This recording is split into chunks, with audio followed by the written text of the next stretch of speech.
Hi Sunny, hi world. Um, I've just come back from the town. It's quite busy out there and a bit slippy. Um, Stomach's still churning. I'm still in turmoil. Um, I'm getting ever so slightly worried my Christmas orders and deliveries won't get here for anybody to have their presents on the day. Um, it's thick snow around and about. It's beautiful, picturesque, very serene, and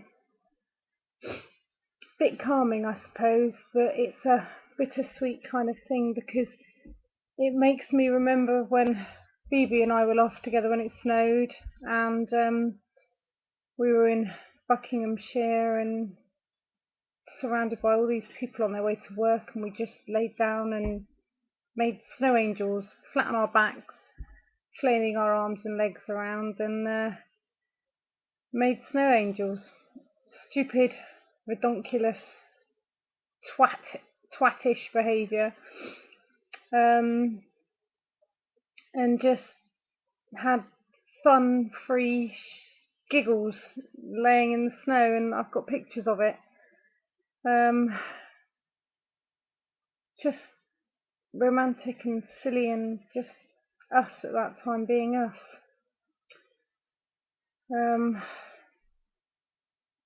I'd give anything for him to be here to do this now with me, all wrapped up in gloves and hats and scarves and holding hands and just mucking around and Christmas preparing for it together.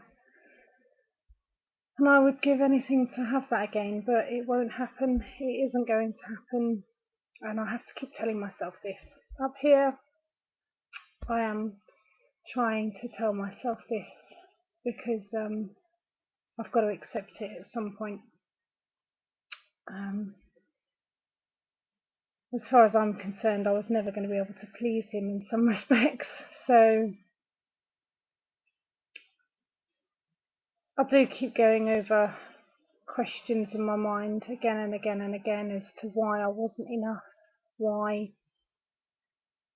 I'm not good enough or right enough for him, or not, just why being me is so terribly wrong. I keep wondering what it was I didn't do or what it was I did do wrong, and which is kind of the same question really. So I look at the 2 days we spent together recently in London and I thought they were great. I did. It wasn't ever going to be perfect because we were both tense and wary, reserved, cautious, and tippy-toeing around each other a little bit. But I can't get how that can wait because it will be my mum. I don't get how I could have misunderstood that weekend and got it so wrong. And I wonder if it was real or genuine. And well, it was from my point of view. I've just got to let him go, and I know this, and it's easier said than done, believe me. Neither of us could go on like this. I definitely can't go on like this. And I'm sure wherever he is, whatever he's doing, he's having fun, joking, quite upbeat, I presume, and is okay, and has made the decision to put me and us behind him. And so I would imagine he's moving on in leaps and bounds, which obviously hurts like hell. And the more I talk about this and the more I say it, the more I have to realise it's true and admit it to myself and get my head wrapped around it.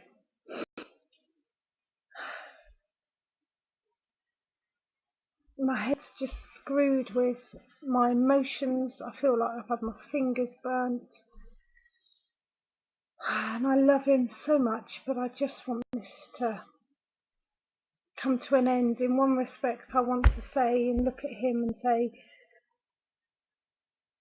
for goodness sake, you can trust me, I'm yours, I don't want anybody else. Just, for God's sake, believe in that man, come on. How can you not? With all I've done and said and all we've been through, how can you not see that you are all I want? But he doesn't get it, and I don't get that. I don't get that, and that makes me angry because, God, it's not just obvious, it's been written, it's been said, it's been shouted into your thick head. I was yours and I wanted you to be mine. I just go over and over the fact that he can't understand that. It beggars bloody belief sometimes. How do you heal yourself when you know that that's just not going to happen? How do you change your own mindset and stop going over the same things? And when somebody's been everything in your world, how do you replace that when it's gone?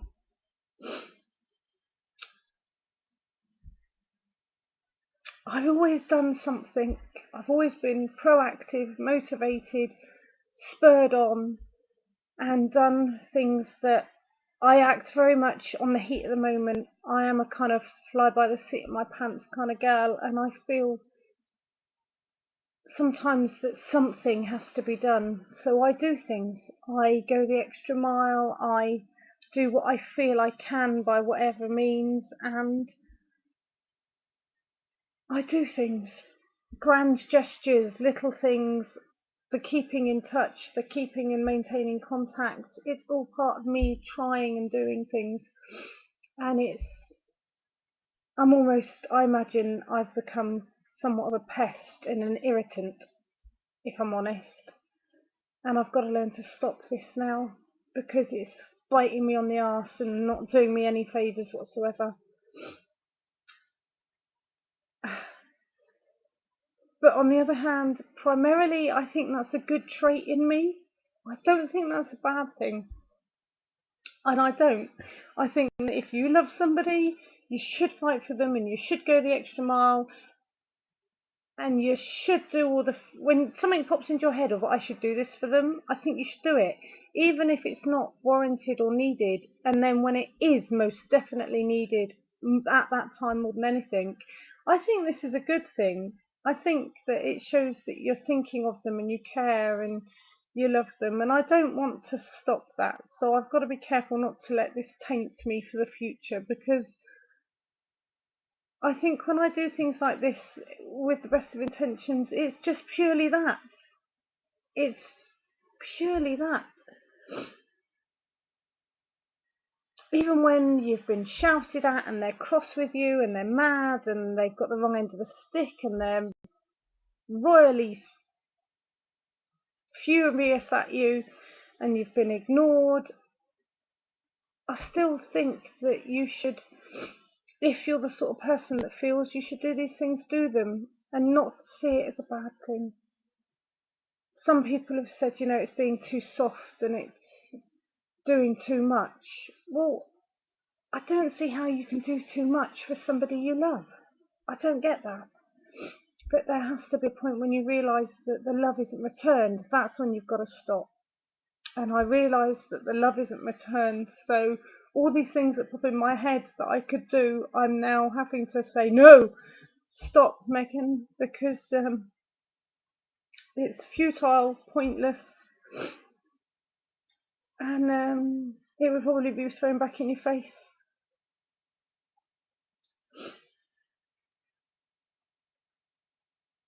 Then on that, saying that, BB has done some things for me and hung in there and fought for me at times, especially before my birthday when I was going through a really rough period myself with the weight and all sorts of personal problems. He really hung in there and he fought for me, and I remember him ringing both phones at once to try and make me pick up, and driving down with chips and not giving up on us.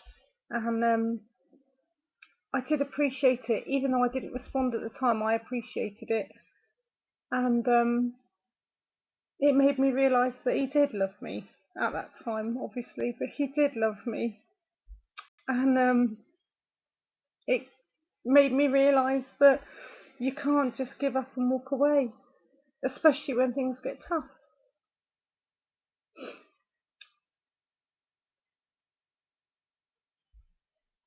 I don't know. Oh.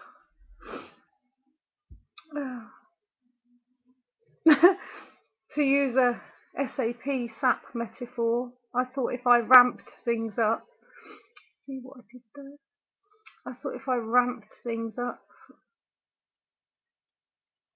it would almost make him sit up and take notice.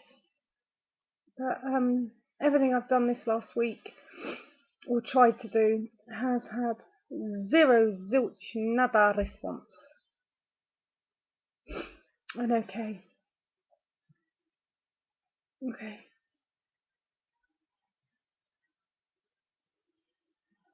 I want to do more, but there is nothing more I can do, because I have done everything, believe it or not, at one point or another. I've tried everything within my means, bar from going plonking myself outside his family's house, which I obviously can't do. I'm crazy, but I'm not that crazy. And turning up on his doorstep if and when he gets to the bay for Christmas. I can't do any more.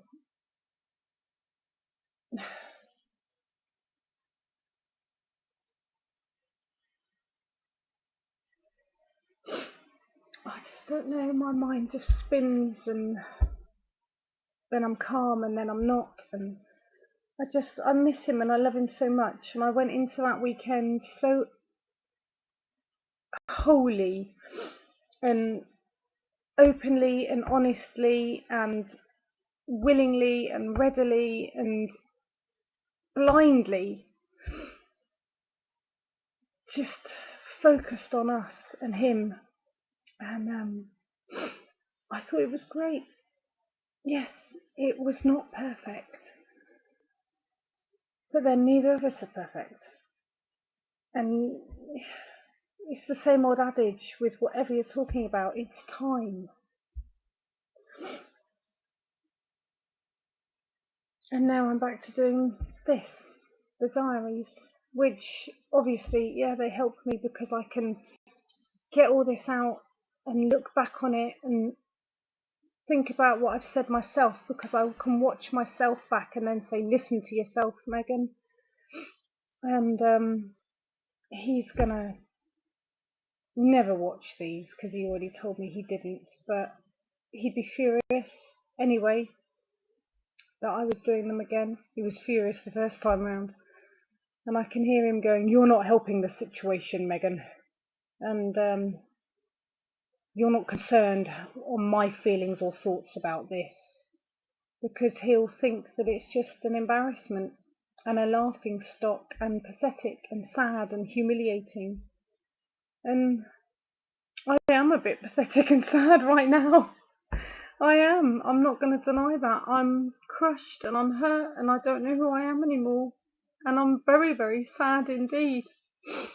Very sad. And everywhere outdoors is surrounded by people having so much fun, and 'tis the season to be jolly, and everyone's cuddling and holding hands and kissing and buying things for their partners. And anyway, if he took these diaries like that, he couldn't be more further than the truth if he tried. But anyway, enough rambling and going on. I'll go and wrap some presents, some emergency presents, and speak to you all later. Thanks for listening. Bye.